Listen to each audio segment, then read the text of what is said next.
नमस्कार, बहुत स्वागत है आपका। आपके साथ मैं हूं ज्योत्सना पाटनी। मोदी विरोधी मोर्चे ने अपनी रणनीति में धार देना शुरू कर दिया है।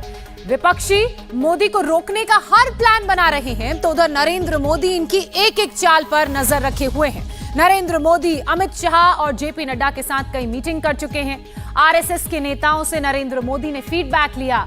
पार्टी और संघ दोनों को लेकर उन्होंने जानकारी ली। साथ ही सर्वे में मोदी को मंत्रिमंडल और संगठन में कई खामियों का पता चला, जिसके आधार पर वो आने वाले दिनों में कई चौंकाने वाले फैसले भी ले सकते हैं, जिसकी चर्चा भी लगातार की गई। मोदी पार्टी के अंदर और बाहर एक ऐसा चक्रव्यूह तैयार कर देना चाहते हैं जिससे विरोधियों को जवाब भी मिल जाए और आने वाले विधानसभा चुनावों के अलावा जनरल इलेक्शंस में जो 24 में होंगे, जीत का रास्ता तय हो जाए। 2024 के लिए बहुत बड़े बदलाव की ब्रेकिंग कभी भी आ सकती है। इस रिपोर्ट में हम आपको उसकी एक इनसाइड स्टोरी बताने जा रहे हैं। फीडबैक आ गया है, रिपोर्ट मिल गई है, मीटिंग भी हो गई है, नाम भी फाइनल है। कौन आएगा, कौन जाएगा, किसका कद घटेगा, किसका बढ़ेगा, सबका फैसला हो गया है।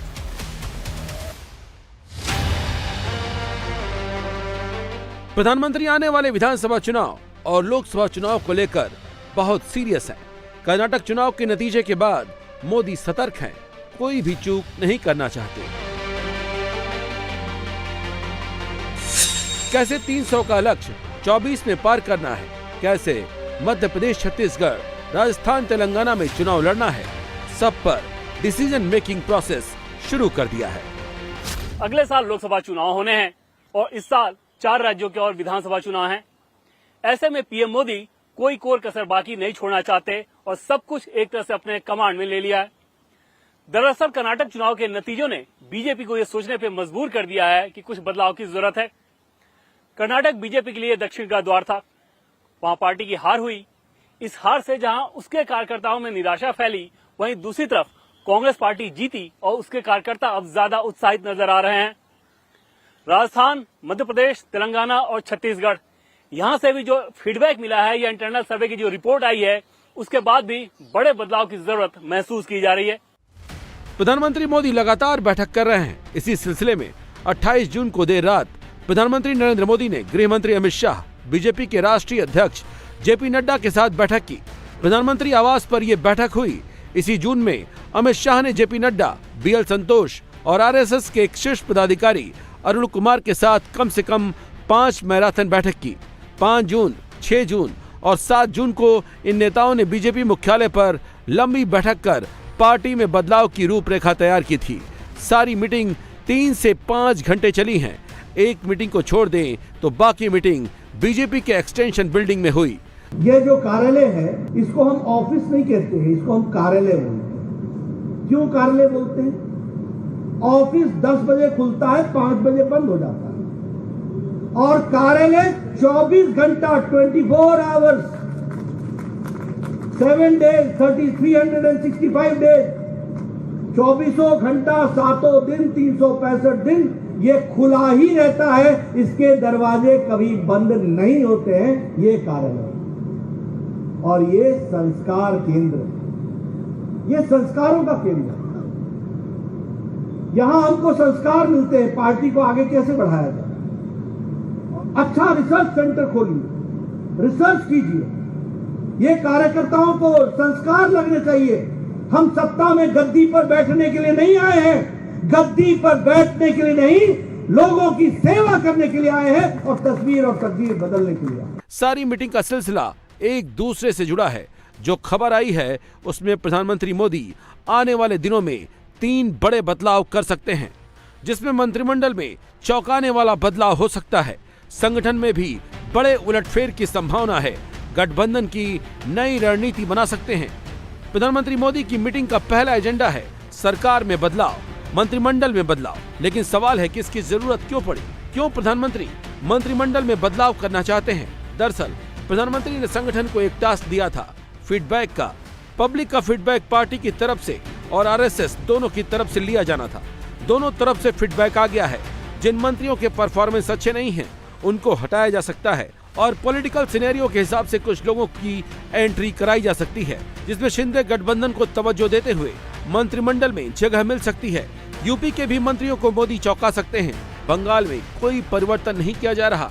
मध्य प्रदेश, राजस्थान और छत्तीसगढ़ विधानसभा चुनाव को देखते हुए भी मोदी कई चौंकाने वाले फैसले कर सकते हैं। 28 जून की रात प्रधानमंत्री मोदी के साथ बीजेपी के राष्ट्रीय अध्यक्ष जेपी नड्डा और गृह मंत्री अमित शाह की तकरीबन 4.5 घंटे की मैराथन बैठक हुई। ऐसा बताया जा रहा है कि ये बैठक फाइनल मीटिंग थी। अब सब कुछ प्रधानमंत्री नरेंद्र मोदी के विवेक के ऊपर निर्भर करता है। चर्चा का जो काम था वो पूरा हो चुका है। फैसला पीएम मोदी को लेना है। फैसला सिर्फ संगठन के लिहाज से नहीं, बल्कि सरकार में मंत्रिमंडल में फेरबदल के लिहाज से, साथ ही नए संभावित सहयोगियों के बारे में भी। बहुत जल्द ये तस्वीर साफ हो जाएगी कि आखिर पीएम का फैसला क्या और कैसा रहा। लेकिन इतना तय है कि जो फैसला होगा वो न सिर्फ लोकसभा चुनाव 2024 को ध्यान में रखकर, बल्कि इस साल जिन राज्यों में विधानसभा चुनाव होने हैं उसके समीकरणों को भी ध्यान में रखा जाएगा। सिर्फ मंत्रिमंडल ही नहीं, कर्नाटक चुनाव हारने के बाद बीजेपी को अपने इंटरनल सर्वे में बहुत सारी कमियां दिखी। पार्टी और आरएसएस ने जो इनपुट दिया है, बीजेपी के अपने ग्राउंड रिपोर्ट के इनपुट के असेसमेंट के बाद संगठन में बड़े बदलाव की जरूरत समझी गई। कहा तो ये जा रहा है कि विधानसभा चुनाव और 24 के चुनाव के लिए प्रधानमंत्री कुछ बड़ा फैसला कर सकते हैं। प्रधानमंत्री मोदी और अध्यक्ष जेपी नड्डा के पास जो फीडबैक मिला है, उसी के हिसाब से पार्टी रणनीति बना रही है। 30 मई से 30 जून तक बीजेपी ने विशेष जनसंपर्क अभियान चलाया है। इसमें मोदी सरकार के काम के बारे में बताने के अलावा लोगों और कार्यकर्ताओं से सांसदों और मंत्रियों के फीडबैक भी मांगे गए।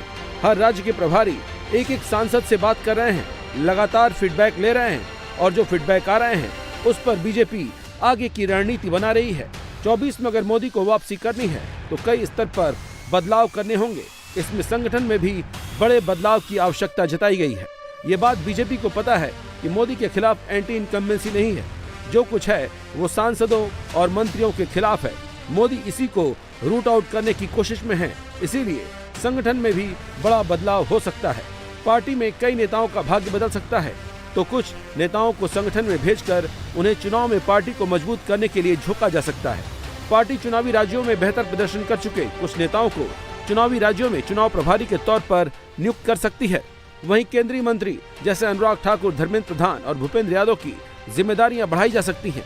बिहार में बढ़ी राजनीतिक सक्रियता को देखते हुए राज्य के कुछ नेताओं को संगठन में अहम भूमिकाएं सौंपी जा सकती हैं।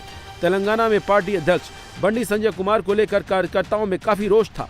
वहां पर कुछ बदलाव कर चुनावी समीकरण को साधने की कोशिश की जा सकती है। बिहार वालों, मुझे एक बात कहनी, जो आदमी, जो नेता हर बार घर बदले, इस पर विश्वास कर सकते हैं क्या? जोर से बोलिए, कर सकते हैं क्या? ऐसे व्यक्ति के हाथ में बिहार सौंपना चाहिए क्या? मित्रों, उनको भी मालूम है।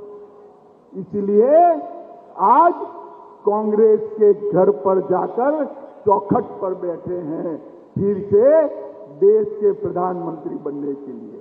उनको प्रधानमंत्री कुछ नहीं बनना है। खामखा लालू जी को इस आयु में वो मूर्ख बना रहे हैं। नीतीश बाबू यहीं रहना चाहते हैं, मुख्यमंत्री रहना चाहते हैं और इसी बहाने सारे भाजपा विरोधियों को इकट्ठा किया। अभी एक बहुत बड़ा फोटो मैंने देखा और बहुत बड़ा फोटो देखकर मुझे आश्चर्य हुआ। उन्होंने कहा 20 पार्टियां आई, 20 से ज्यादा पार्टियां इकट्ठा हो गई। वो बात तो सही है, 20 से ज्यादा पार्टियां इकट्ठा कर ली नीतीश बाबू, मगर ये 20 पार्टियां है कौन? ये 20 पार्टियां वो हैं जिन्होंने 2004 से 14 में 20 लाख करोड़ रुपए का घपला, घोटाला और भ्रष्टाचार किया। नीतीश बाबू, आपको शर्म आनी चाहिए। 20 लाख करोड़ के घपले, घोटाले, भ्रष्टाचार करने वाले कांग्रेस, लालू प्रसाद यादव और अरविंद केजरीवाल के साथ बैठकर आप सत्ता हथियाने का प्रयास करें। जिस तरह से पटना में विपक्षी पार्टियों ने मोदी विरोधी मोर्चा बनाकर एक मजबूत चुनौती पेश करने की कोशिश की है, उसके बाद से बीजेपी नेताओं को भी ये लगने लगा है कि साल 2024 के लोकसभा चुनाव के लिहाज से कोई कोर कसर बाकी नहीं रहनी चाहिए। कर्नाटक और हिमाचल प्रदेश के चुनावी नतीजों ने पहले से ही पार्टी को यह मैसेज दे दिया था कि कुछ बदलाव की जरूरत है। इसके अलावा कांग्रेस पार्टी की फ्री की पॉलिटिक्स एक अलग चुनौती पेश कर रही है। इसीलिए पीएम मोदी ने सरकार के 9 साल पूरा होने पे एक एक कार्यकर्ता को यह निर्देश दिया था कि वो घर घर जाएं और अपना रिपोर्ट कार्ड देकर बताएं कि मोदी सरकार ने क्या क्या किया।